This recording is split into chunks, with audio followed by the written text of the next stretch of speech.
अंगिका भाषा को 8वीं अनुसूची में शामिल करने की मांग के साथ संपन्न हुआ अंगिका महोत्सव। बौद्ध ग्रंथ के ललित विस्तर में वर्णित 64 लिपियों में अंग लिपि को मिला चौथा स्थान।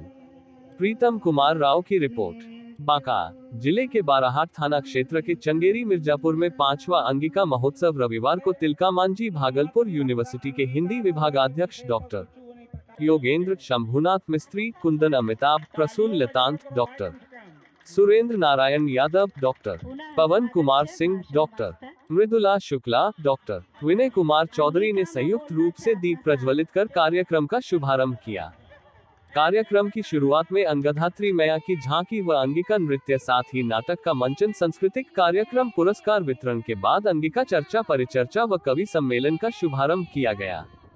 अंगिका भाषा अंग प्रदेश की क्रांतिकारी आवाज बन चुकी है। जिस प्रकार अपनी भाषा के बल पर सिद्धों ने जातिवाद के खिलाफ आवाज उठाई थी, वह परंपरा व ताकत अंगिका भाषा में है। अंगिका भाषा का मानक तय करना पड़ेगा। उक्त बातें TMBUPG हिंदी के विभागाध्यक्ष डॉक्टर योगेंद्र ने चंगेरी मिर्जापुर में अंगिका महोत्सव के दौरान रविवार को कही। अंगिका भाषा पर चर्चा परिचर्चा कार्यक्रम के दौरान डॉक्टर अनिरुद्ध प्रसाद विमल ने कहा कि अंग की संस्कृति सभ्यता का इतिहास उतना ही पुराना है जितना पुराना विश्व संस्कृति सभ्यता का इतिहास। ऋग्वेद से बहुत पूर्व ही जो संस्कृति और सभ्यता अंग देश में विकसित हुई थी, वह थी व्रात्य संस्कृति सभ्यता, जिसका उल्लेख ऋषि कवियों ने अथर्ववेद के व्रात्य कांड में किया है। जहां तक अंगिका लिपि की बात है, बौद्ध ग्रंथ के ललित विस्तर में वर्णित 64 लिपियों में अंग लिपि को चौथा स्थान प्राप्त है। ऋषि मुनि, संत महात्मा और सिद्धों की यह ऐतिहासिक धरती अंग का इतिहास बहुत पुराना है।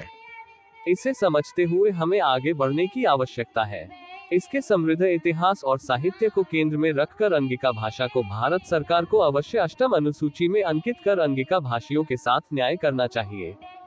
डॉक्टर राधेश्याम चौधरी ने कहा कि अंगिका के संवर्धन और समृद्धि के लिए आंध्र प्रदेश में विश्वविद्यालय स्तर पर काम होना चाहिए, लेकिन यह दुर्भाग्य की बात है कि जिस मुकाम पर अंगिका का विकास होना चाहिए, वह नहीं हुआ है। जबकि यह लगभग 5 से 6 करोड़ जनसंख्या की आत्मा में बसती है और अंगिका यहाँ की मुख्य भाषा रही है। आंध्र प्रदेश जहाँ चंपा नदी और विश्री बिहुला के क्षेत्र में स्थानीय भाषा के रूप में जो सम्मान मिलना चाहिए, वह स्थान अंगिका को कभी नहीं मिला। यह जरूरी है कि यहाँ के विद्यार्थियों को डिग्री लेने से पहले अंगिका में क्वालिफाई करना अनिवार्य कर दिया जाए।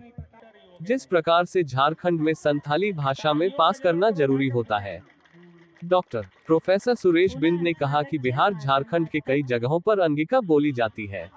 अंगिका भाषा पश्चिम बंगाल और नेपाल तक सुनाई देती है। 5 करोड़ से अधिक अंगिका भाषाई लोग हैं। यह संविधान की 8वीं अनुसूची में आने की सभी शर्तों को पूरा करती है, फिर भी इसकी उपेक्षा की जा रही है। अंगिका भाषा आंध्र प्रदेश की पहचान है। संविधान की 8वीं अनुसूची में अंगिका को आने से न केवल यह भाषा संरक्षित होगी, बल्कि साहित्यकारों को भी राष्ट्रीय सुरक्षा मिलेगा। साथ ही दर्जनों साहित्यकारों ने अंगिका भाषा पर चर्चा परिचर्चा के दौरान अपनी बातें रखी। इस मौके पर विभिन्न पुस्तक का लोकार्पण किया गया। अनिरुद्ध प्रसाद विमल के उपन्यास बम भोला व अंगधात्री पत्रिका, डॉक्टर जटाधर दुबे की पुस्तक ऋतु दर्शन, वयांगना रो फूल, अरुण कुमार पासवान की पुस्तक बातें अलग, डॉक्टर राधेश्याम चौधरी की पुस्तक निर्मला, मनोज कुमार मांझी की पुस्तक अंशुरांध, नवीन ठाकुर की पुस्तक समय रो फेरा, कुमार संभव की पुस्तक स्मारिका व ऋतु विलास शामिल है। मुकेश कुमार मंडल द्वारा अंगिका फिल्म का प्रदर्शन किया गया, जिसमें दर्शकों ने जमकर लुत्फ उठाया। इस मौके पर doctor Amarendra, doctor Radheshyam Chaudhary, doctor Manoj Mita, doctor Pawan Kumar Singh, Amod Kumar Mishra, doctor Pradeep Prabhat, doctor Brahmdev Kumar, doctor Smita Shipra, Hira Prasad, Harendra, doctor Surendra Narayan Yadav, Prasoon Latant, Kailash Thakur, doctor Manoj Pandey, doctor Jatadhar Dubey, doctor Mridula Shukla, Rupam Jha, Arpana Anjan, Anshumala Jha, doctor Anjani Suman, doctor Yogendra, Sudhir Kumar, Rahul Shivay, Anirudh प्रसाद विमल, सतीश सुरेश, सूर्य, Ashok Kumar, Alok, Khushilal Manzar, doctor Madhusudan Jha, doctor Ashwani Priyadarshi, doctor Vinay Kumar Chaudhary, professor Suresh Bind सहित दर्जनों की संख्या में साहित्यकार व कवि मौजूद रहे।